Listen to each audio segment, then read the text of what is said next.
Bhagavate Vasudevaya. Om Namo Bhagavate Vasudevaya. Om Namo Bhagavate Vasudevaya. Chapter 3, text 23.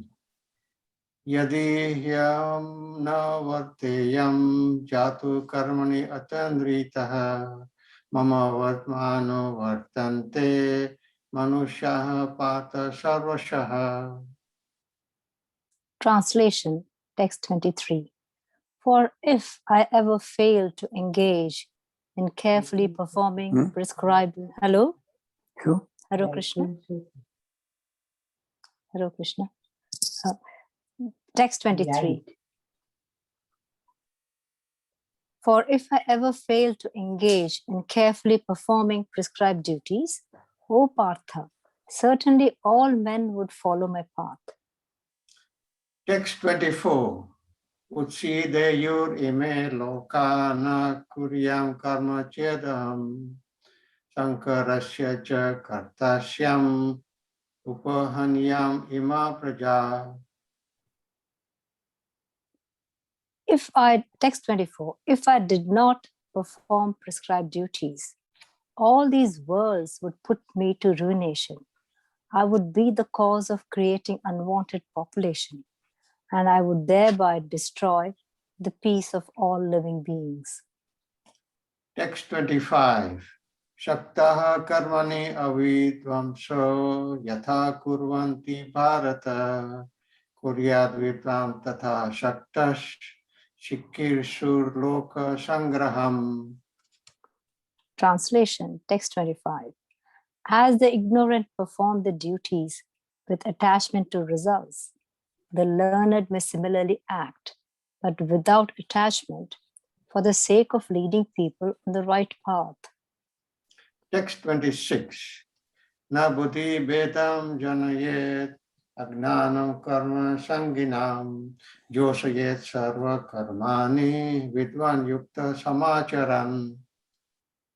Translation, text 26. So as not to disrupt the minds of ignorant men attached to the fruitive results of prescribed duties, a learned person should not induce them to stop work. Rather, by working in the spirit of devotion, he should engage them in all sorts of activities for the gradual development of Krishna consciousness. Text 27. Prakrute kriya manani kune karmani sarvasaha ahankar vimudhatma kartaham iti manyate. Translation, text 27. The spirit soul, bewildered by the influence of false ego, thinks himself the doer of activities that are in actuality carried out by the three modes of material nature. Text 28. Tattvavitu mahabaho guna karma vibhagayo guna guneshu vartanta iti matva na sajjate. Translation, text 28.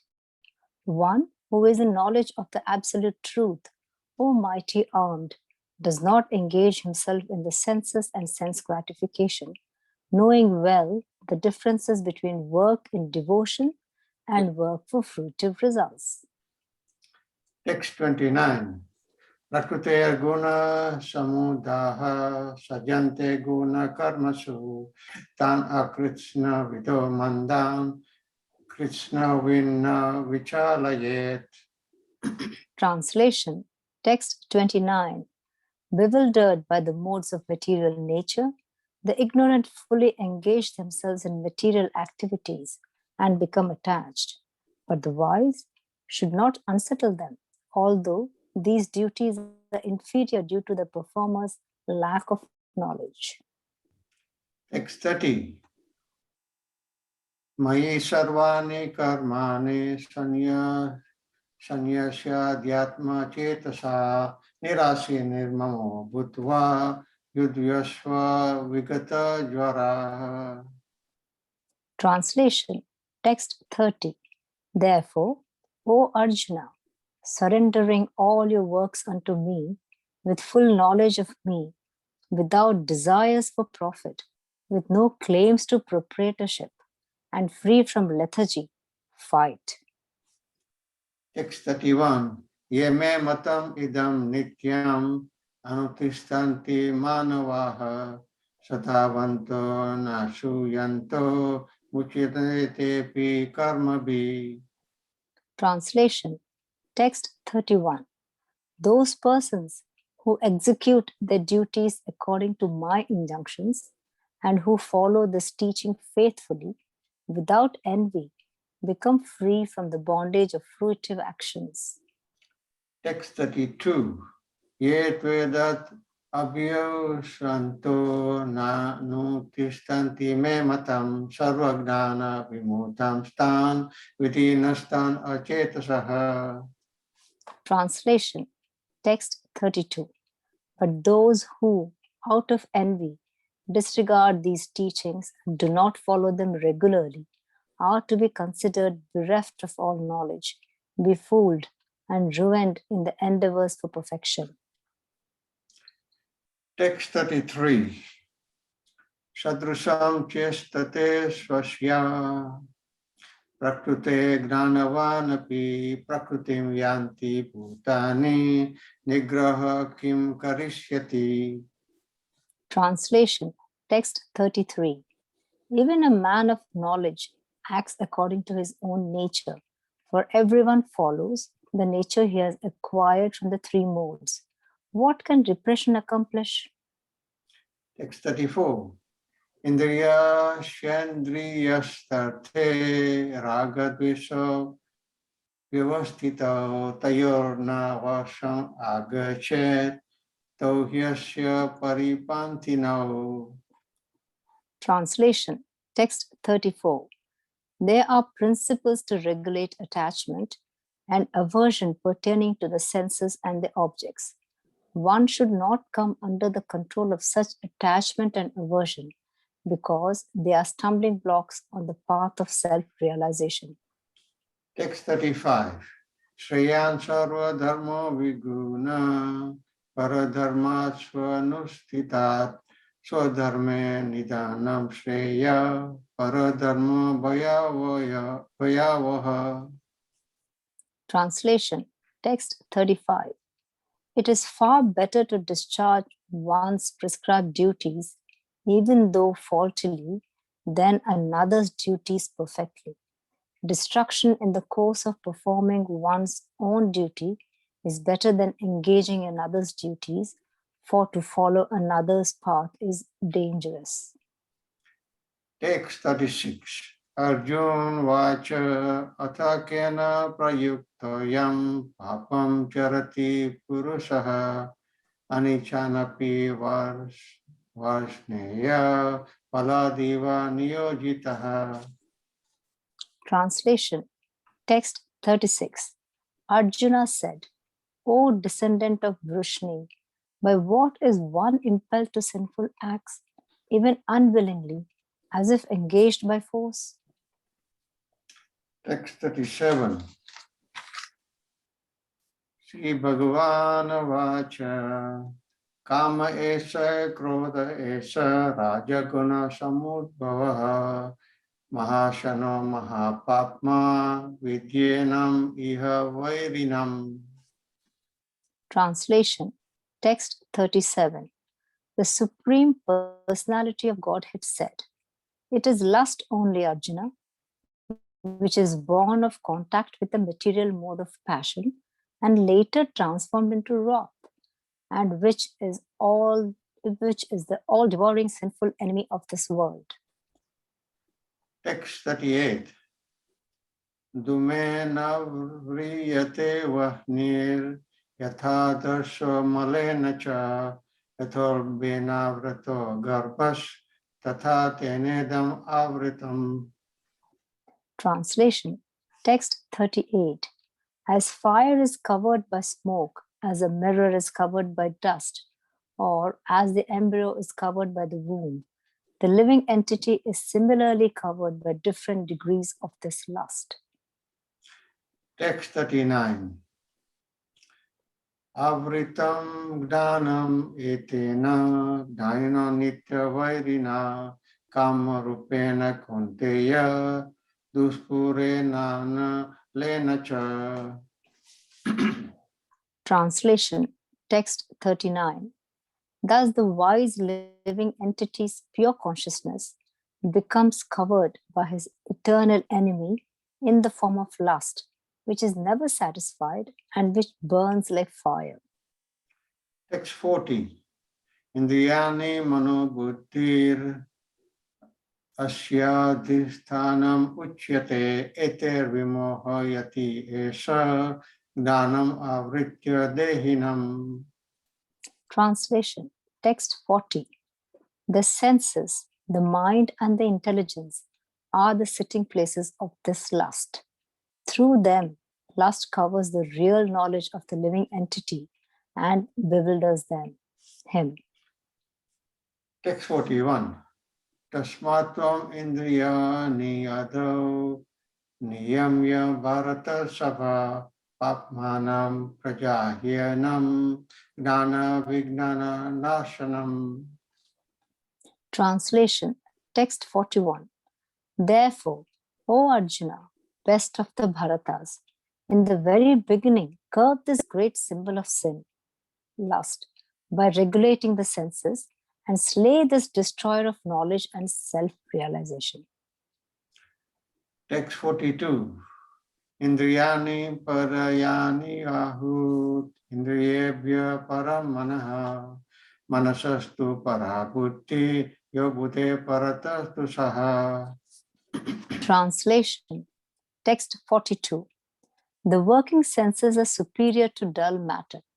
Mind is higher than the senses. Intelligence is still higher than the mind. And he, the soul, is even higher than the intelligence. Text 43.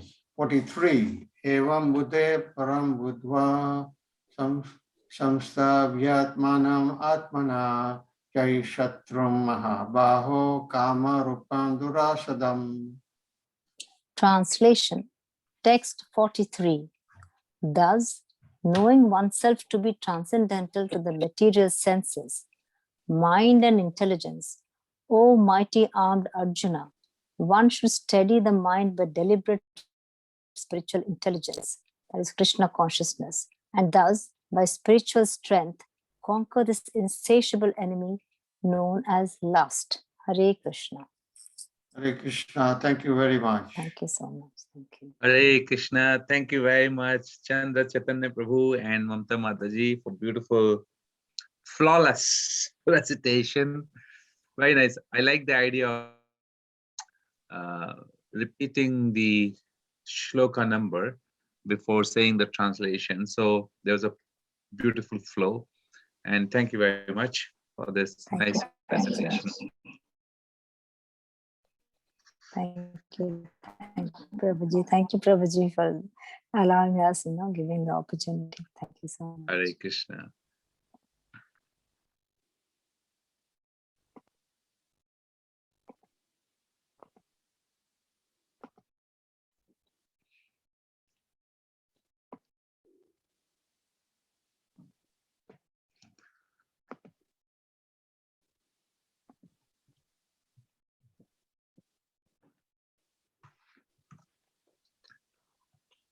Okay, let's recite our Trinity Prayers before we go into the depth of this beautiful verse. Om Ajnanam Timirindasya Jnananjana Shalakaya Chakshurun Militam Yena Tasmai Shri Gurave Namah. Shri Chaitanya Manobhishtam Sthapitam Yena Bhutale Swayam Rupa Kadamayam Dadati Swapadantikam. Vandeham Shri Guru Shri Utapada Kamalam Shri Kurum Vaishnavamscha Shri Rupam Sagrajatam Sahagana Raghunathan Vitam Tam Sajivam Sadvaitam Savadutam Parijana Sahitam Krishna Chaitanya Devam Shri Radha Krishna Padam Sahagana Lalita Shri Vishakhan Vitamsta. He Krishna Karuna Sindhu Deenabandhu Jagatpate Gopesha Gopika Kanta Radha Kanta Namostute. Tapta Kanchana Gaurangi Shri Radhe Vrindavaneshwari Vrishabhanu Sute Devi Pranamami Hari Priye. Vancha Kalpatarubhyascha Kripa Sindhu Vaevacha Patitanam Pavnebhyo Vaishnavebhyo Namo Namaha. Jai Shri Krishna Chaitanya Prabhu Nityananda Shri Advaita Gadadhar Shri Vasadi Gaura Bhakta Vrinda. Hare Krishna Krishna Krishna Hare Hare Hare Rama Rama Rama Hare Hare. So today we are reading from chapter 3rd, verse number 38 of Srimad Bhagavad Gita as it is. So I'll repeat the verse again and the translation once more. Dhumena avryate vahanir yatha darasho malena cha yatho lambena vrito garbhas tatha te nedam avritam. Dhumena avyate vahanir yatha darsho malena cha yatho labne varato garbhas tatha te nedam avritam. Dhumena, by smoke. Avyate, covered. Vahani, fire. Yatha, just as. Adarsha, mirror. Malena, by dust. Cha, also. Yatha, just as. Ulbena, by the womb. Avritaha, is covered. Garbhaha, embryo. Tatha, so. Tena, by that lust. Idam, this. Avritam, is covered. Translation and purport by His Divine Grace Srila Prabhupada ki jai. As fire is covered by smoke, as a mirror is covered by dust, or as the embryo is covered by the womb. The living entity is similarly covered by different degrees of this lust. Purport: there are 3 degrees of covering of the living entity by which his pure consciousness is obscured. This covering is but lust under different manifestations like smoke in the fire, dust on the mirror, and the womb about the embryo. When lust is compared to smoke, it is understood that the fire of the living spark can be little perceived. In other words, when the living entity exhibits his Krishna consciousness slightly, he may be likened to the fire covered by smoke. Although fire is necessary where there is smoke, there is no overt manifestation of fire in the early stage. This stage is like the beginning of Krishna consciousness. Dust on the mirror refers to a cleansing process of the mirror of the mind by so many spiritual methods. The best process is to chant the holy names of the Lord. The embryo covered by the womb is an analogy illustrating a helpless position, for the child in the womb is so helpless he cannot even move. This stage of living condition can be compared to that of the trees. Trees are also living entities, but they have been put in such a condition of life by such a great exhibition of lust that they are almost void of all consciousness. The covered mirror is compared to the birds and beasts. Smoke covered fire is compared to the human being. In the form of human being, living entity may revive a little Krishna consciousness, and if he makes further development, fire of spiritual life can be kindled in the human form of life. By careful handling of the smoke in the fire, fire can be made to blaze. Therefore, Human form of life is a chance for the living entity to escape the entanglement of material existence. In the human form of life, one can conquer the enemy lust by cultivation of Krishna consciousness under able guidance. Dhume navrite vahnir yatha darasho malena cha yatho albanavrito garbhas tatha te nedam avritam. So we are studying in chapter 3, which is entitled as the Karma Yoga. It is entitled as the Karma Yoga. Now, karma means the work. Work. It's an action. It's an action. It's verb. It's not a sentiment. So it's an action word, karma. We do some actions, and that actions result into certain. It gives certain results, or it produces certain reactions. The action and reaction, and we are the originator of that karma. And so this is karma yoga. Krishna is explaining here how by karma, by performing activities in a certain way, you can achieve me. Yoga, how can you come and link with me? This is the primary theme of this particular chapter. Now, if we look at this chapter one by one, Krishna is giving various perspectives of how the living being can discharge duties and how can they live in conjunction with the demigods, and how an ignorant man or a person who is wanting to become Krishna conscious, they can perform their living. So he's also talking about regulating of the senses, etc. in the previous verses. Just a verse prior to this particular verse, where Krishna is comparing lust to certain, he's giving analogy, 3 analogies. Just prior to that, Krishna has revealed a very, very powerful verse, which you would have heard yesterday.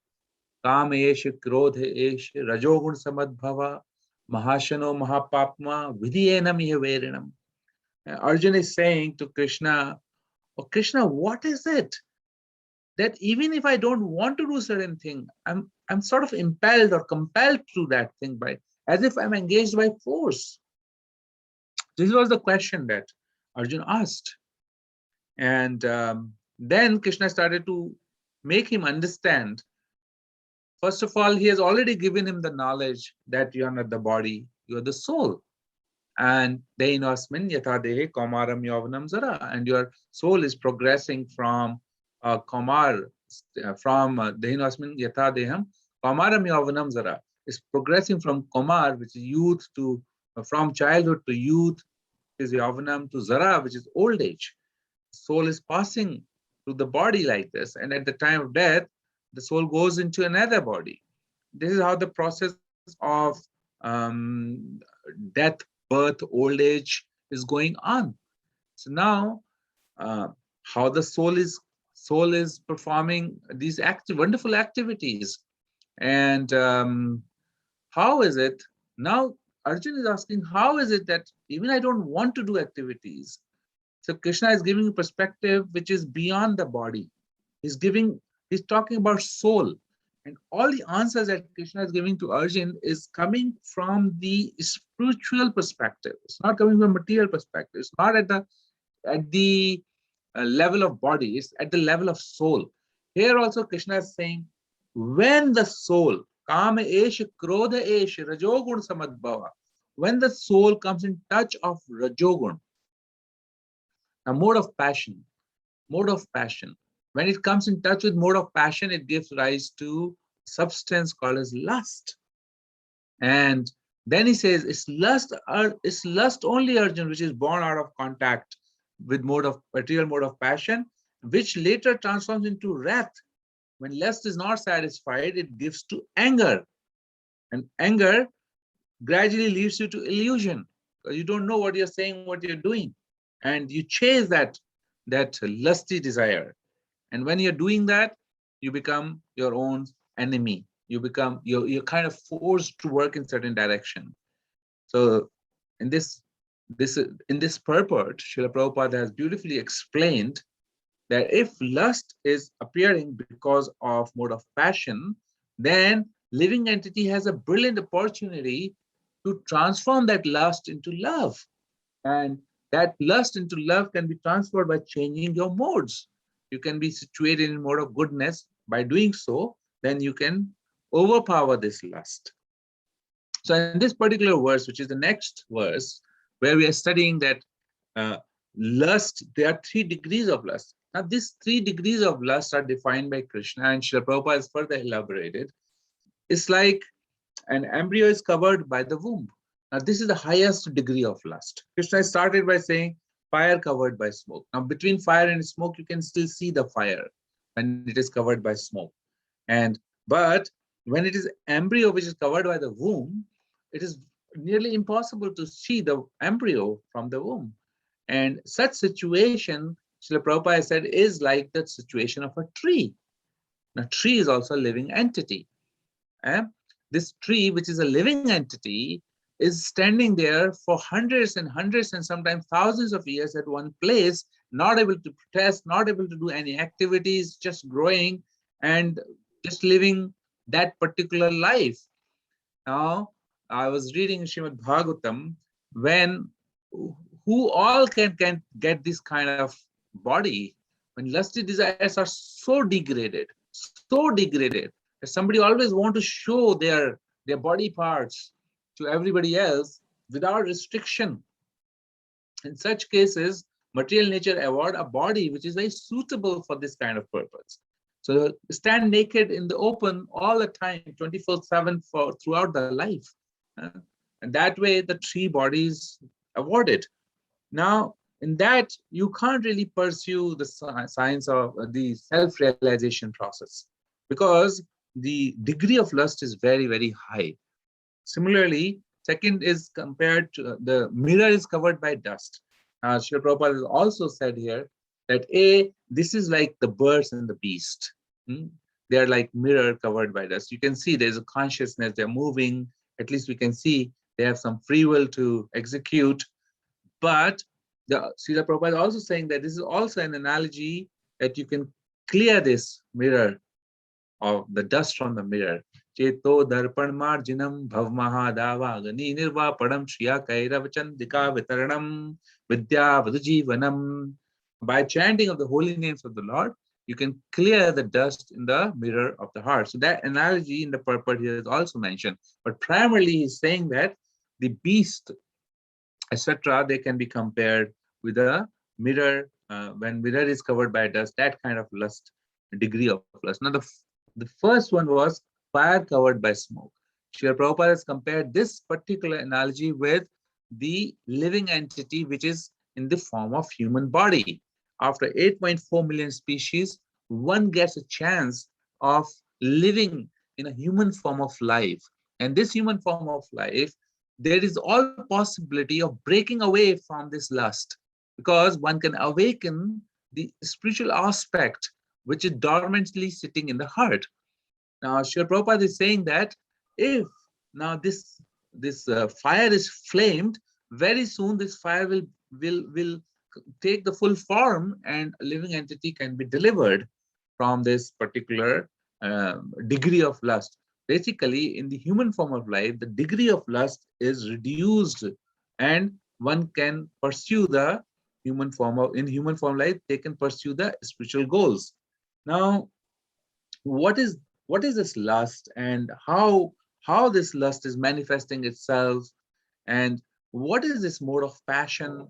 So if we remember, when we were doing chapter 18th of Bhagavad Gita, Krishna described so many aspects of mode of passion, because we have to practically understand that lust only arises when it comes. This is beautiful scientific hint or insight that Krishna is giving to us here.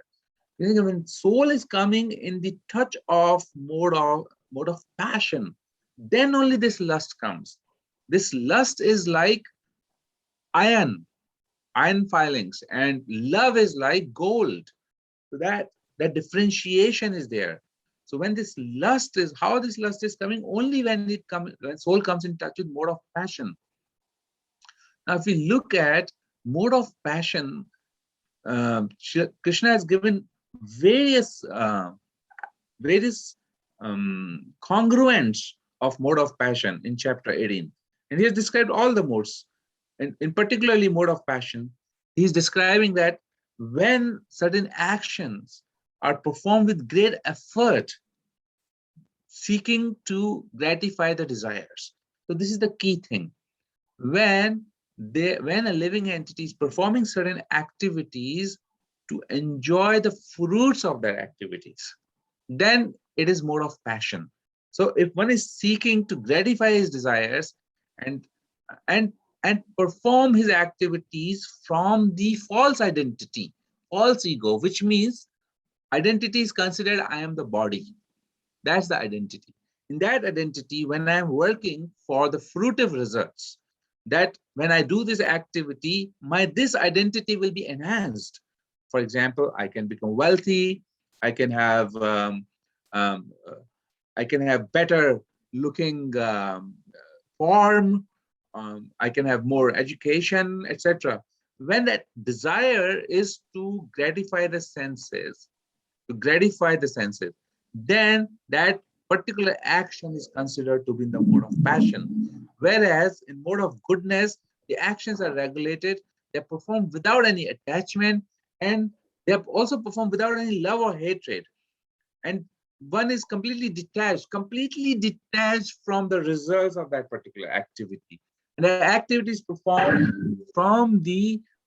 not from the false ego, but the right identity, that I am the soul. And these are called Brahminical activities.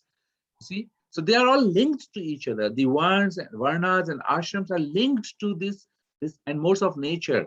They're all linked to each other. They're flowing into each other. They're not mutually exclusive. So when we see the activities, similarly, workers who are attached to the work, so there are two types of attachment. One attachment is the fruits of the work. That's my attachment. Second attachment is to the work itself. Now, if I'm attached to the fruits of the work and the work itself, both of them, neither I'm able to give my attachment to the work nor the fruits of the work. And I'm trying or desiring to enjoy those fruits. And I become greedy about it. And I'm always envious. I feel impure.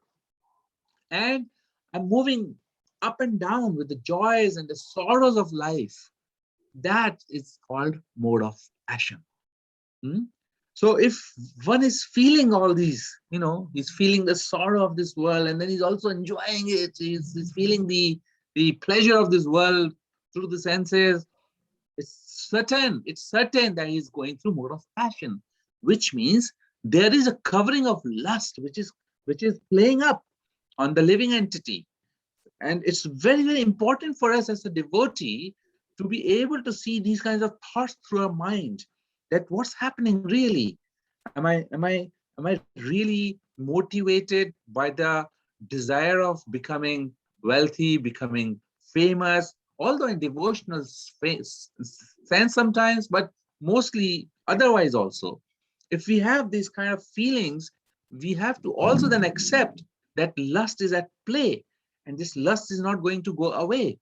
Similarly, when a person is not able to distinguish between religion and irreligion, and action that should be done and action that should not be done according to Shastras, then because he's driven by the result, therefore he's not able to control his senses, and therefore he's acting in the mode of passion. Uncontrollable senses means acting in mode of passion. And desire to gratify senses, acting in mode of passion. Desiring a result and being attached to the result, as well as being attached to the work by which I'm going to get that result, acting in mode of passion. Similarly, Krishna has defined determination. Determination which one holds fast to fruitive results can be religion also, but it is done to gain fruits of this material world. The whole karma kand section of the Vedic literature deals with that how can you live comfortably in this material world, this is called economic development.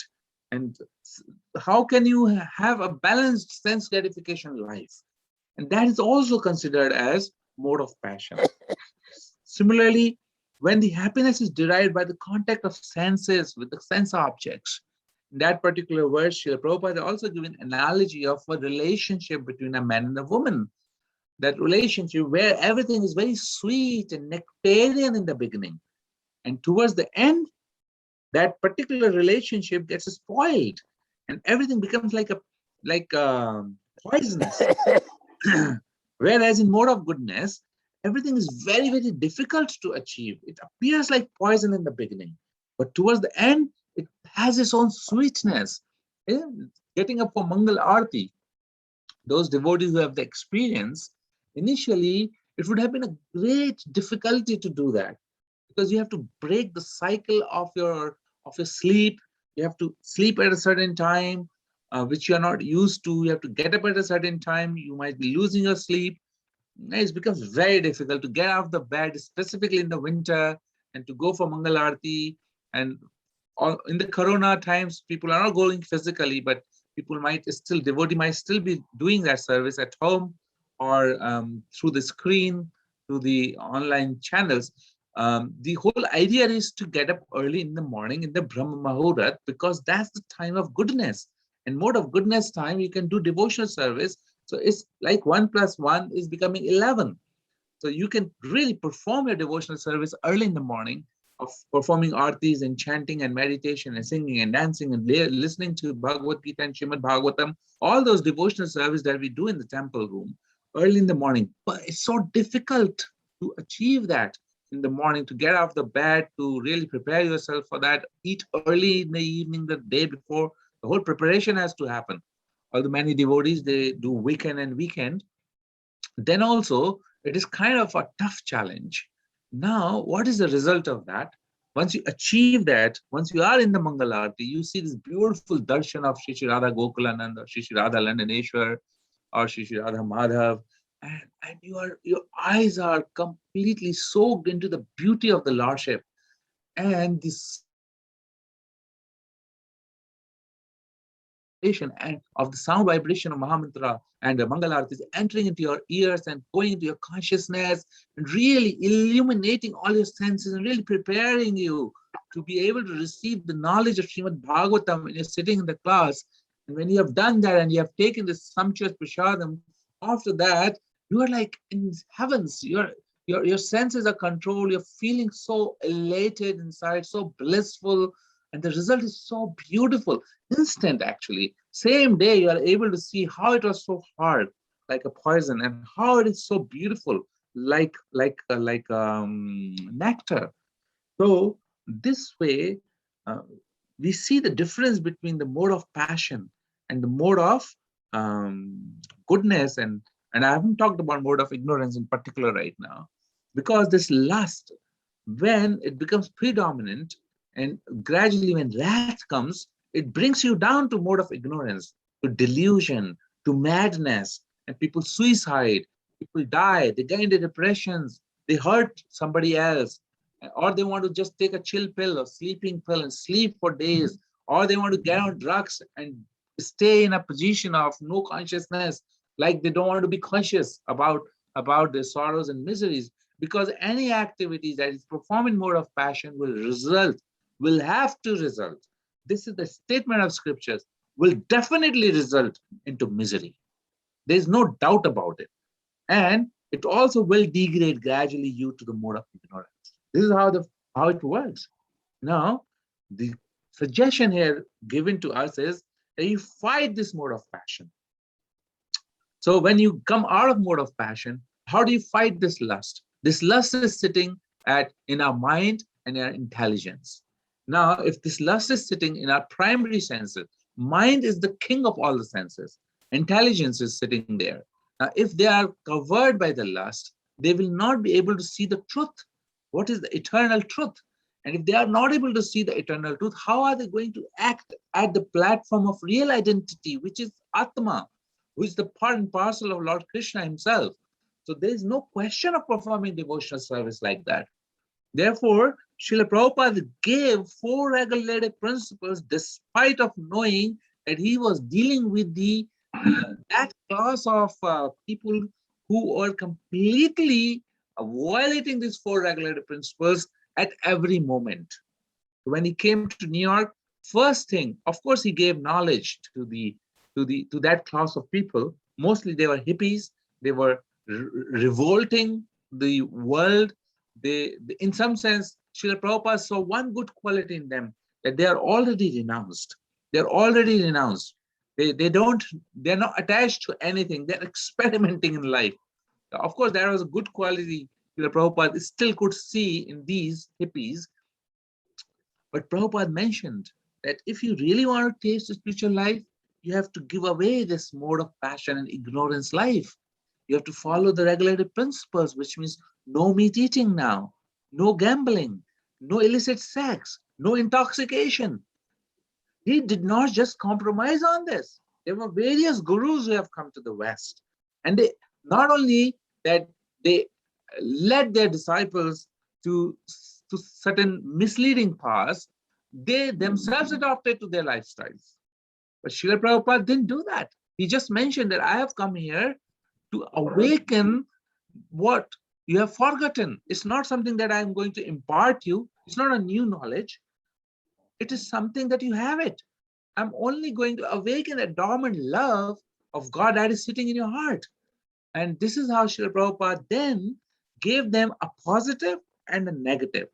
The negative was, don't do this 4 things. And positive was, instead, now you eat sumptuous Krishna Prasadam. Nice ISKCON bullets, gulab jamuns he used to make, keep in the jar, and devotees would just enjoy it. And he single-handedly would cook for so many devotees. And his consciousness was pure. This prasad was nectar, actually. And any devotee, anybody who would touch this prasad would eventually and gradually forget anything about meat eating. Similarly, when they follow this sadhana bhakti, coming in the morning for Mangal Aartis, listening to the Bhagavad Gita classes, they forget about all kinds of sense gratification. And music was then replaced by Hare Krishna Mahamantra music. So like that, Srila Prabhupada gave a very beautiful substitute lifestyle to them, which was in mode of goodness. So a mode of goodness lifestyle, which was self-satisfying. Why was it self-satisfying? Because it was diminishing this lust. Lust is propelling and forcing one to go and work hard for it. But it was diminishing this love. And then when this lust is diminished, then one is able or should be in a position to understand what is love and what is lust. What is the difference between them? Why are they able to understand? Just like a dry grass. A dry grass, if I put fire in the dry grass will burn profusely. But if the same grass would have been wet, no matter how much matchstick I put to it, matchstick will not be able to light that grass. Instead, matchstick will also go without any fire. So this dry grass is compared to mode of goodness, and this wet grass is compared to mode of ignorance. Now, once I am a dry grass, I am in mode of goodness, I am certain to understand the higher principles of love. And it is explained in Chaitanya Charitamrita, Atmendriya Priti Vancha Tare Boli Kam, Krishnendriya Priti Iksha Dhare Premunam. Atmendriya Priti Vancha. When one loves himself for his own sense gratification, Tare Boli Kam. That is lust. But it is mentioned, this is a higher principle. Before even getting to the second line, one has to be introduced to the fact that who is Krishna? Who are we? What is the relationship between Krishna and us? How are we part and parcels of Krishna? How is our constitutional position to serve the Supreme Lord? And in that service is our happiness and enjoyment. And that dependency is our existence, not being independent of the Lord and suffer for eternity. Krishnendriya Priti Ichha. There is a desire to give satisfaction to the senses of the Lord. Now, how do you give satisfaction to the senses of the Lord? You don't see Lord here, and you can't have the ability to see the Lord. you can't have ability to perform any sort of thing to the Lord because he's Satchitanand, then deity worship comes into play, which is our Pancharatrika Vidhi from Narad, uh, from Narad Purana. So, what is this Vidhi? It is being said the Lord accepts to descend in the form of a deity when his pure devotees invite him in a certain way to, as prescribed in the Vedic literature. At that time, these deities are like postbox. Postbox, you put your message in the postbox, your letter in the postbox. If it is authorized postbox, you're sure that your message will reach to the addressee. Whereas if it is not authorized, they're not installed as deities, they're not worshipped with love and devotion, then that from that postbox, the message will not go anywhere. It will just sit in that postbox and nothing will happen. So these installed deities of the Lord, they are Lord himself.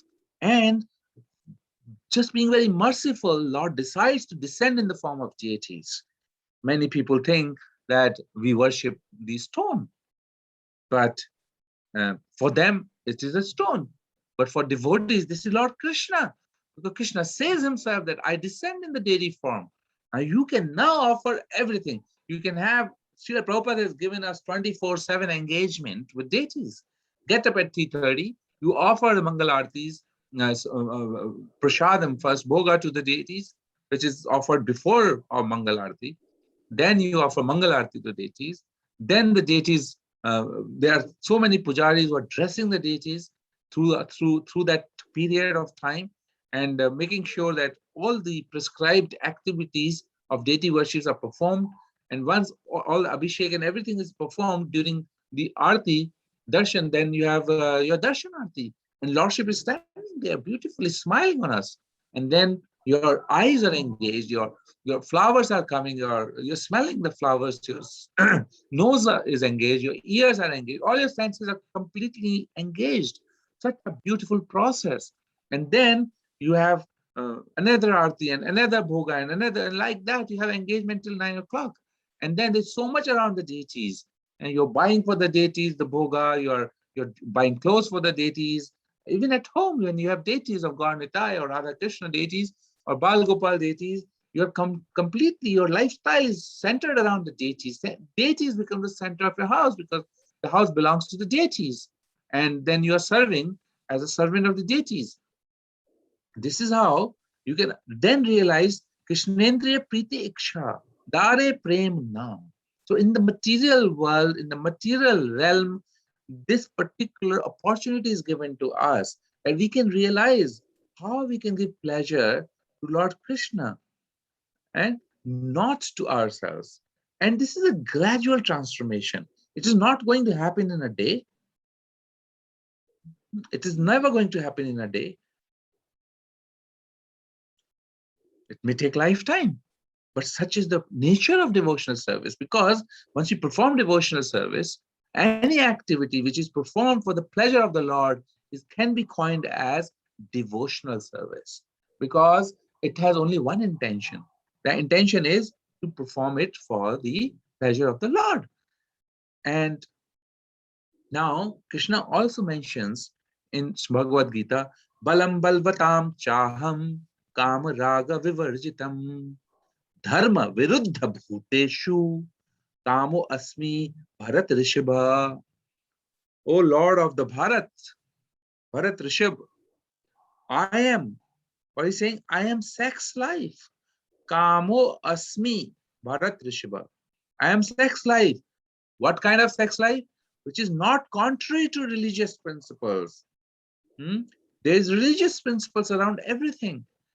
Lust exists in the material world, means it also exists in the spiritual world. Anything that exists in the material world has its origin in the spiritual world. But in the spiritual world, lust exists in its pure form as love. Therefore, it is an enemy that you cannot just defeat. You can't delete it from the material world. It will always exist, but you can defeat it. You can live a life in such a way that lust gradually transforms into this love. And that kind of, even in the material world, Krishna is saying, Kamo asmi bharat rishabha.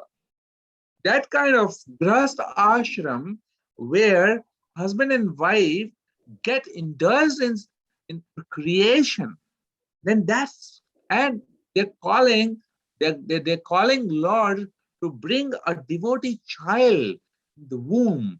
That is becoming a sacrifice, a prayer, an act of devotion, act of devotion. So it's very clear to us that anything that is dovetailed in the service of the Lord is prema. In the life of gopis, when we see that their every single activity was done only to gratify senses of Krishna and nothing else. And in that way, we can see that there's no tinge of lust in the spiritual world, because there is no mode of passion. Even mode of goodness and ignorance are completely absent. So how can lust be present? Because lust can only be present when soul is coming in contact with mode of passion. Now, with this logic alone, we can defeat those foolish people in the material world who think that Krishna has so many gopis, and hence, they think that therefore you just worship the Krishna form, which is Bal form. Don't worship the adult form of Krishna, because he was going around with so many gopis. What foolishness! There's no element of lust in relationship with the Lord, because that lust cannot be born in the spiritual world. It is only an element present in the material world. And therefore, there's no question of between Satyachit and Anand of any kind of desires which are lustful desires. And there are no bodies there. There's no bodies made of this earth, fire, water, air, and ether. It's Satyachit and Anand. There's no such kind of physical senses, all but spiritual senses. In that spiritual senses, there's no element of lust, and only element is love. There's a difference between love and lust. Lust is born out of out of exploitation of someone else. A man is agreeing to, a woman is agreeing to be exploited, and a man is agreeing to be exploited, and vice versa, exploit a woman and exploit a man. And that's how that relationship is going on. And on other words, all kind of economic developments, I'll exploit you, exploit me, all that is going on. And everybody is after exploiting everybody else. Therefore, it's all lust, complete lust. There's no love that manifests in the material world. Only love that can manifest is within relationship with the Lord. And that way, Srila Prabhupada has given us this fantastic movement, has given us this beautiful engagements of devotional service, where we can regulate our senses. And Srila Prabhupada, so towards the end of this chapter is very beautiful.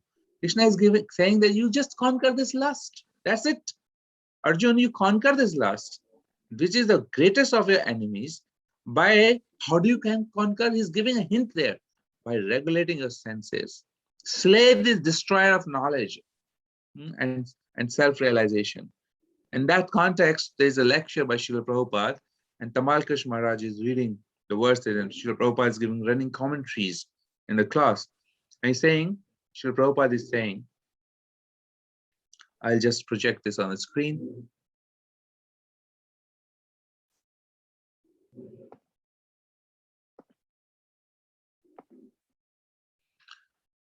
Yes, regulating. How can you regulate the senses? Not by artificial means. The yoga practice, of course, is meant for controlling the senses. But nobody can practice in this age perfectly yoga. Neither one can control the senses. But this is practical. Just like our senses, tongue. We want to taste very palatable dishes. Now, you supply palatable Krishna Prasadam. You forget going to hotel immediately. This sort of process is in Krishna consciousness. We don't simply prohibit, you don't do this, but we supply something which is engaged by the senses and the mind, the intelligence. So you do not require to be engaged otherwise. Positive and negative. Simply negative is no good unless there is positive engagement. So Krishna consciousness is a positive engagement. So there is no question of negative. Negative is already there. If you're taking nice food stuff, automatically you give up obnoxious and nonsense food stuff. But if I say, don't take this food stuff, this is not good. And if I don't supply you nice prashadam, food stuff, naturally you're hungry, you will have to take whatever is there. Then Srila Prabhupada gives this very, classic example. Just like sometimes you have seen the dogs, they're eating stool. They eat their own stool. So I was talking this. One of my students told me in the last war, in the concentration camp, human beings, they also ate their stool out of hunger. You see, because there was no food, so they ate their own stool. So when there is no opportunity of good occupation, one must be satisfied with this nonsense occupation. But this Krishna consciousness is so nice that one who's occupied with this movement, he cannot go anymore to so-called lusty and other nonsense occupation. So with this, it's 8:42. I leave some time for comments, questions, or any reflections. You can put your question on the window or you can speak it out. Hare Krishna, Prabhuji. Hare Krishna, Mataji. You said when soul comes in attachment with or in contact with the mode of passion, you get lust. Then when soul comes in contact with mode of ignorance, what do we call that? And then when soul comes in mode of goodness, what do we call that? Okay. So predominantly, material world is running on the foundation of mode of passion. Mode of passion is like a medium, is a mediocre. Anything less than that, the degree of lust will increase. Anything more than that, which is mode of goodness, the degree of lust will decrease. This is what was explained to us in those analogies. So when mode of passion is reduced, the degree of lust will also reduce. That's what is happening when you come in mode of goodness. So lust is going down. But we have 6 kind of anarthas in our heart, Mataji, that we know of. Kam, Krodh, Lobh, Madh, Moh, Matsarya. And Kam is the lust. This is the most powerful enemy. If one conquers lust, then everything will also be conquered. Otherwise, because Kam gives to rise to Krodh, Kam, Krodh, greed, Lobh, Madh, the false pride, Matsarya, enviousness, all is born out of this lust. Obviously, enviousness is very, very difficult to give because of that enviousness we are in the material world to begin with. But Krishna says you just conquer this lust, then you will be fine. Okay, does that answer, Mataji? Yes, Prabhuji, thank you. Okay, there's a question here on the window. Thank you again for a very useful session from Surabhi Mataji. You just talked of irreligion and religion. If any religion, no names, gives more attachment, fanaticism, on the other hand, irreligion sometimes yield in more harmony, charity, detachment. Irreligion based not on antitheism, but based on peace. Does it happen sometimes? Thank you. Okay. So when Prabhupada is saying religion and irreligion, he's not talking about Hindu, Muslim, Christian, Judaism, all kinds of religions which are man-made. He's talking about dharma, and he has defined the definition of dharma as per Vedas. He has given to us this understanding. Dharma is the quality of a substance that is intrinsic to that substance and cannot be changed. For example, dharma of sugar is its sweetness. The dharma of fire is its heat and light. If you take away these elements from that particular substance, then it will no more be called fire. It cannot be called sugar. Similarly, is defined dharma of living entity. Dharma of living entity, Atma, is to love, and in loving, the expression of that love is service. Therefore, dharma of Atma is to serve the Paramatma, which is the Supreme Soul. Any activity of any religion, so-called man-made religions, is, if it is helping one to revive the love of God and helping them express that love in the form of service, then that is religion. That is true religion. Otherwise, it's irreligion. So, can we love of any god or certain god? God is only one. Now, somebody sees God. No, I'm just talking about different faiths here, just to have some information. Sorry. Sure. So we, in Vedic literature, we take things from top to bottom. Now, the understanding of God is in three ways. What are these three things? One is Brahmeti Paramatmeti Bhagavaniti Shabdyate. That God can be realized in three aspects. One aspect is that God is situated in everybody's heart as Paramatma. Second aspect is God is nothing but light, energy, and then you go and merge into that Brahman Jyoti. And third aspect is the personal form of the God.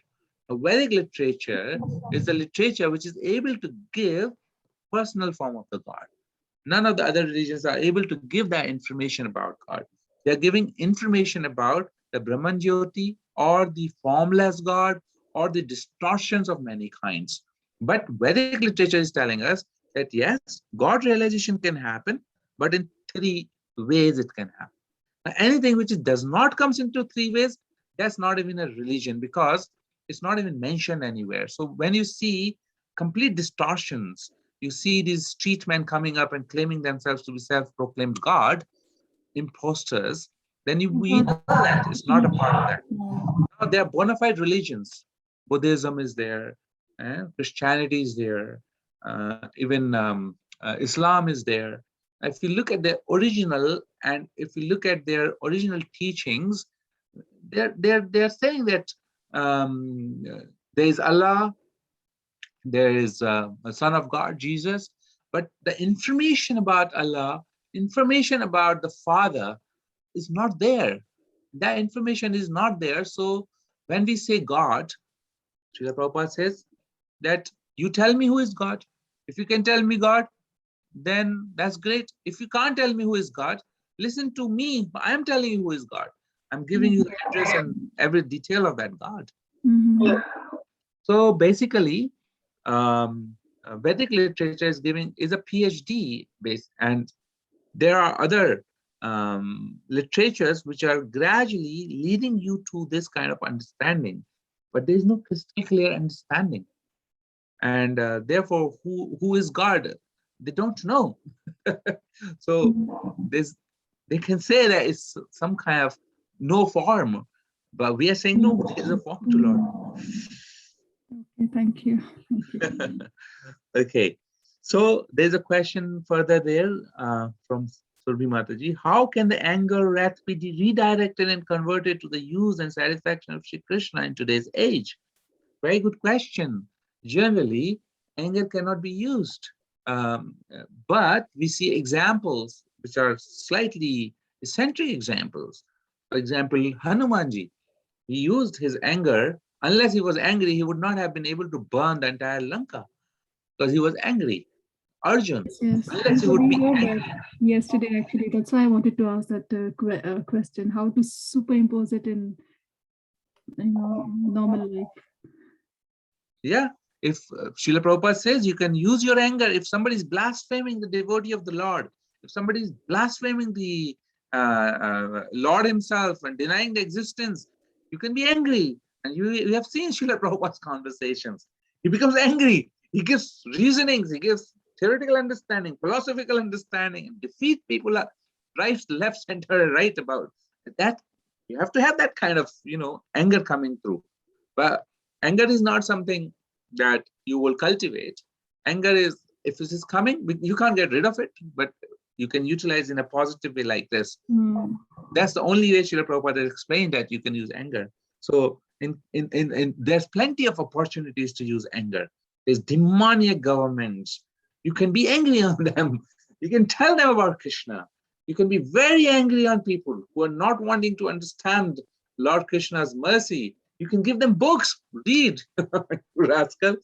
Please read this. Understand the nature of the self. Like that, we can become angry. When we express our devotion to the Lord in our speeches and when we are speaking, when we can be angry like that. So that's okay. That's acceptable. And those people, like, we don't have much information on scriptures, etc. Not much information with me. So how can we redirect our anger? We can redirect our anger in a beautiful way. That there are two elements of this question I'm reading now. One is the spiritual aspect, and other is that in day-to-day life I'm angry. How do I use my anger now? So we can be very, very angry on ourselves.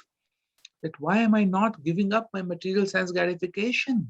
Why am I still so attached to the material nature, to my own desires? We can be very angry on ourselves sometimes, and then take corrective actions. So like that, we can be very critical about ourselves also.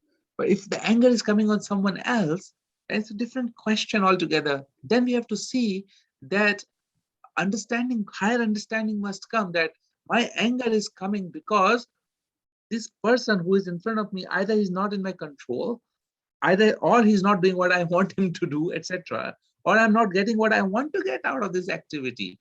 Then the higher understanding comes in, that I'm going to get whatever I'm destined to get according to my karma. So I'm not going to get anything more than that. Hence, I have no right to be angry now. So like that, we can cajole our intelligence and we can kind of understand this way that anger is not something, because anger is like a hot coal. If it sits inside, it will burn our heart. We only get burnt here. And if we put it outside on our tongue, it will burn the tongue. It will come out. It will burn someone else. It's like that. So we can't fan this anger which is burning inside our hearts. We need to redirect it in such a way. So if I'm becoming angry, then I have to, like in management, let's get out of the spiritual realm. In management, how do I convert my anger if I'm angry on somebody? I'll put my anger to words which are productive. You have not done this, that, and the other, but I won't say that.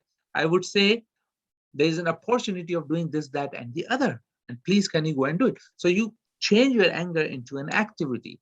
Similarly, in spiritual life, we can change our anger into an activity, which is Krishna conscious activity. I'll become angry if I can't get up in the Mangal Arati. I must become angry if I can't chant my 16 rounds on time in the morning hours. I must try and strive for that.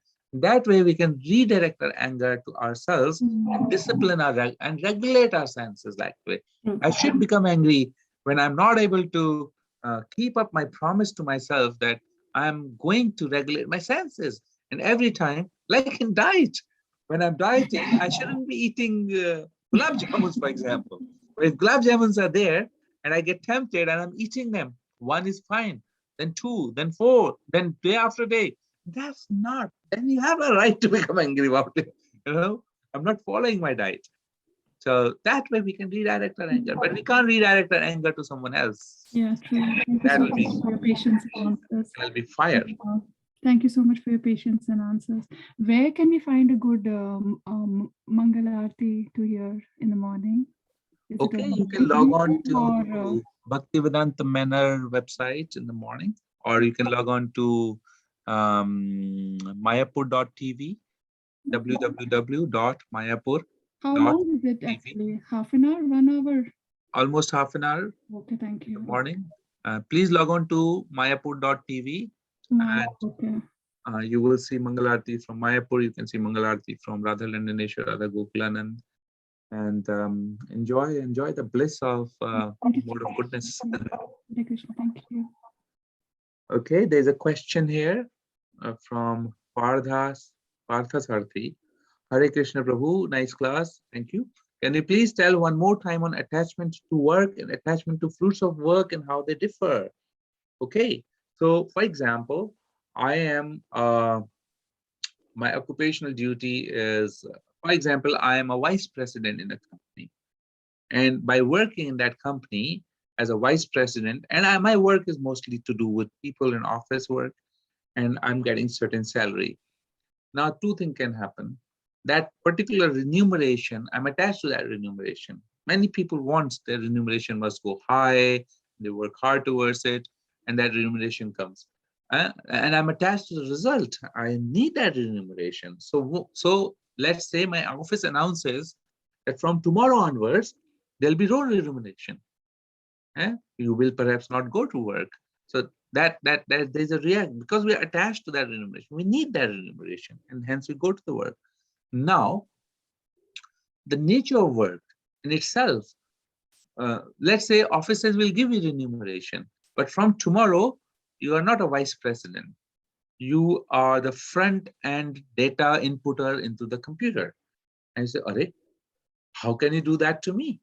Well, I had a colleague who was demoted, and she was heading so much of business, and suddenly she was given a very little portion. She was heading around 20% of the business. She was given only 1% of the business, demoted. And she was completely devastated because the nature of work, she was attached to that also. And we all are. But there's a difference between attachment to the work and attachment to the result. Now, what happens is you can start giving attachment to your results. You can start giving donations in devotional lives, and you can start using the result of your activity into the devotional life at home. You can start calling devotees home, cook prasadam for them, make sure your children are becoming devotees. So you are utilizing money for the devotee care. Like that, you can do all of that. But attachment to the work is also very powerful, because even within Krishna conscious realm, we want to do certain things. We don't want to do other things. We're attached. For example, I'm very good at cooking, and I just want to do the cooking bit. I don't want to do other things because maybe I don't feel I'm good at it or whatever. I'm attached to this. So now coming to a position when I don't like that activity, but Krishna consciousness is demanding me to do that activity, even though I don't like it. Just like Arjun doesn't want to fight, although he likes it, but he doesn't want to fight at this moment in time. He's attached to not fighting. And Krishna is saying fight. So when he's fighting, that is a higher principle. Then that's renunciation, because he's doing it for Krishna. And that way we can understand attachment to the work. I'm a Vasya, I'm attached to the Vasya pravati of work. I'm a Brahmana, I'm attached to Brahmana kind of work. But devotional service is saying you go beyond all of this. You beyond. What is that verse? I can't recall it. Okay. So if you go beyond all of this and you just perform your devotional service without attachment to the work, what kind of devotional service you're doing, and without attachment to the result of that, then in the material life as well as in devotional life, I'm giving both examples right now, we have to get above this understanding. Then we are working with complete renunciation. I hope that is clear, Prabhu. If there is more to it, you can ask. Okay, thank you. You're saying very nice example. Thank you. Okay. Fine, it's 9 o'clock, and I really want to thank all dear devotees who are here, being present here. You are inspiring us to be able to say something and read from Srimad Bhagavad Gita and read purports and insights of the life of Srila Prabhupada. So I really want to thank all of you. Vanchakalpatarubhyascha Kripa Sindhubhe Patitanam Pavne Vaishnava Hare Krishna. Hare Krishna. Hare Krishna, Hare Krishna, Hare Krishna, Krishna Krishna, Hare Hare, Hare Rama, Rama Rama, Hare Hare. Thank you, Thank you Prabhuji. so much, Hare Prabhuji, for the Krishna. wonderful class. Thank you so you. much, Prabhuji, for the wonderful. Hare Krishna. Hare Krishna.